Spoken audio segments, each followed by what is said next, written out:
bridge crosses us into Clear Lake City.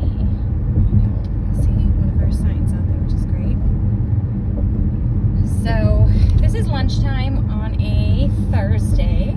It is pretty busy. So pretty heavy traffic at this time of day. Got lots of restaurants on this stretch that people visit for lunch or do pickup orders. So what I'm gonna do is I wanna drive into Clear Lake City and just go into one of the neighborhoods that I want to show you a little bit. So I'm going to do a couple of these neighborhood spotlights and give you a little bit of a view of what it looks like day to day. Today I'm going to start with Oakbrook. A little bit of background on Oakbrook. So Oakbrook was built in the early to mid 60s. Pretty sure all the houses are from like 63 to 65. Of course, over the years and decades, some of them have been rebuilt, many of them have been updated, renovated, added to. So there's quite a variety of homes in the neighborhood. When the neighborhood was built, it was prairie land. It was just flat prairie land. There was nothing there. And they built the neighborhood and planted all the trees. And what you'll see when we get there in a second is that it is a neighborhood that has well-established trees. I mean, these trees are 60 years old. It's absolutely beautiful. For those of you who maybe are not from this area and don't know this area super well, we used to have a public golf course out here. And I don't actually remember the name of the public golf course, but that public golf course was severely damaged, destroyed if you will, during a hurricane. I think it was Hurricane Ike. And they decided not to make repairs and refurb it.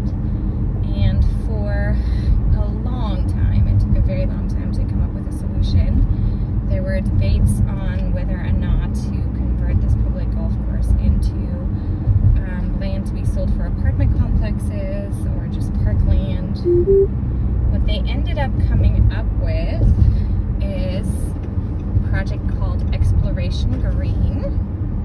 If you don't know what that is, I've posted it on the site several times and you should most definitely check it out.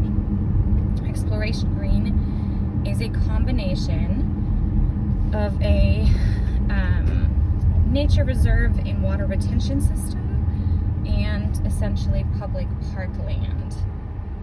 So one, it is absolutely gorgeous. Two, it serves an incredibly important purpose of that water retention system for major flood events. You can look up all the stats on their website on how many millions of gallons of water it can hold. And three, it is great for families, for hiking, biking, walking their dogs. At any time of day, you'll see families out there exploring. So we're getting really close to the neighborhood. This is El Camino, and this stretch runs right along the side of this neighborhood. It has a couple of apartment complexes. If you were to turn right down this road, you would get to the library and one of our older parks, playground parks. We're gonna keep going straight until we hit the next light. And on the left, you're gonna pass Kroger and some fast food places and a CVS. We also just passed Aldi. So living in this area, you've got lots of shopping choices. So it's pretty central. No, it's not a CVS, it's a Walgreens. My apologies. So there's also quite a few churches in the area. I think coming up right here is a Methodist church. I know that there's a Baptist church on the other side of the neighborhood. There's definitely a lot of choices.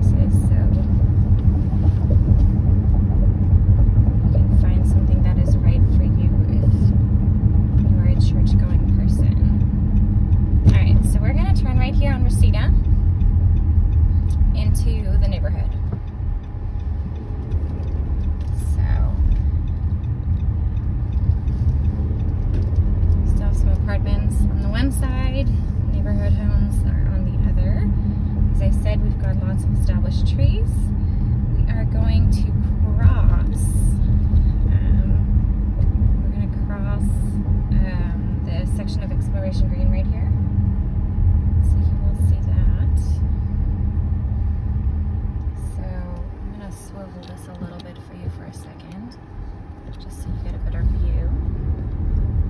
So right there, what you're looking at is Exploration Green, going extra slow.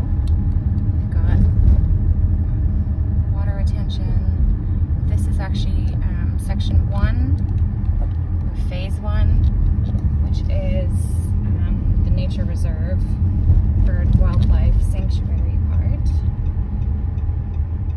And now we're in the neighborhood. What you are going to see as I turn down one of the main cut-throughs is to your right is an elementary school. This is Clear Lake City Elementary, which serves this neighborhood. It's a small school, has about, I think, 450, 500 people, or students.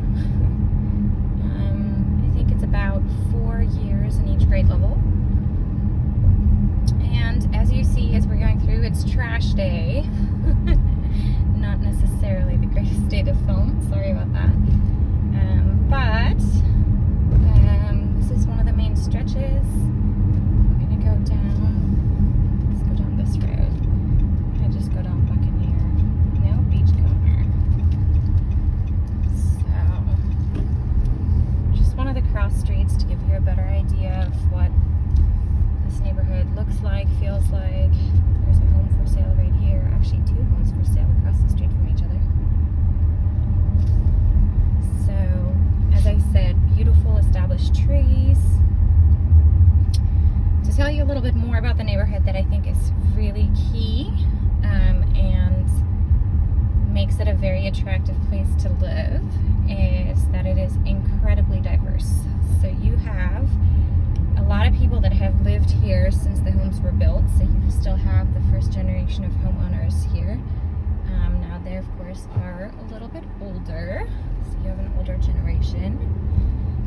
But then lots of these homes have since been sold, some inherited, so there's young families moving in.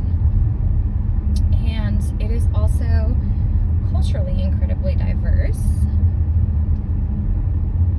All sorts of people that live here. Typically on an evening or early morning or on the weekends, you see lots of people walking, you see lots of people walking their dogs, you see lots of families walking. So there is a lot going on in this neighborhood. The homes are, I think originally the standard home would have been like 4-bedroom, 2.5 bath. I think is kind of the norm. Oop, there's the house that burned down a while ago. So those were the original homes, but as I said, a lot of them have been renovated and updated. So some of them added to them. We have a lot of ranch style homes, but there's also, I would say, a handful of 2-story buildings throughout. Most of them I think are ranch. If you look at the properties as far as lot sizes go, it's another thing that's really attractive about homes that are older, is these homes have larger lots. So the lots are typically about 10,000 square foot lots. So that means, you know, I think the lots that were later in the 80s were closer to 7,000, and that seems to keep shrinking as time goes on. So you're not looking straight into your neighbor's window. In this neighborhood, you have more of your own space. So even though these are ranch homes that are 2,500 square foot, you still have space. A little smart car right there.